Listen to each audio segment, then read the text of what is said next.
amis, une question m'a récemment été posée. Un couple qui est en instance de divorce et qui pour des raisons techniques se trouve sous le même toit. Mais ça fait des mois et des mois qu'ils n'ont aucune relation, aucun contact physique, rien du tout. Y a-t-il une obligation à la femme d'aller se tremper au mikvé?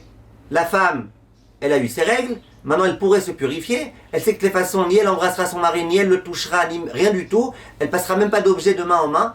Est-ce qu'elle a l'obligation d'aller au mikvé? La question m'a été posée et j'ai répondu que non. Pourquoi aller au mikvé? Nous on sait très bien que les femmes, on leur dit d'aller au mikvé. Au jour d'aujourd'hui où il n'y a pas de pureté et d'impureté, on leur dit d'aller au mikvé parce qu'il y a une mitzvah pour pouvoir ensuite retrouver leur mari.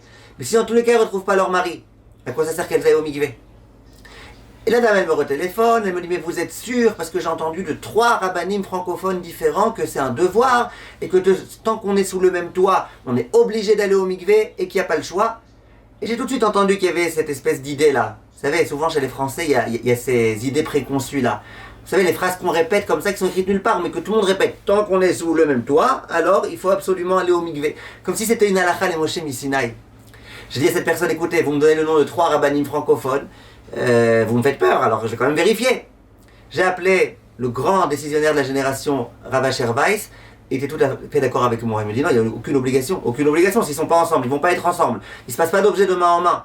Ben pourquoi? À quoi ça sert? Non, il n'y a aucune obligation. Donc déjà, j'étais rassuré de le savoir. En réfléchissant ensuite, je me suis aperçu qu'il y avait un des rabbinim, il s'appelle le Rav Ransdorfer, qui lui dit non pas que la femme elle est obligée d'aller au mikvé, mais qui dit que quand, dans un couple, l'un des conjoints, la femme, elle dit à son mari que plus jamais elle sera d'accord d'aller avec lui, et ben qu'il y aurait un interdit de cohabiter sous le même toit. Un interdit de yichud. Il le prouve, beaucoup de décisionnaires ne sont pas d'accord avec ces preuves, y compris le Rav Eliashiv, y compris le Rav Mishneh Halachot, le Admor de Ongvar, le père du Admor de Ongvar actuel. Bref, Halacha les Maaseh, la plupart des décisionnaires disent qu'il n'y a pas de problème de cohabiter sous un même toit, même si la femme a décidé qu'elle n'aurait plus de relation avec son mari. Mais il n'empêche qu'il y a l'opinion du Rav Ransdorfer qui existe. Et donc si une femme elle veut quand même aller au mikvé pour éviter le problème de yichud après le Rav Ransdorfer, c'est évident que c'est peut-être un petit peu mieux. Kol tov mes chers amis et à bientôt.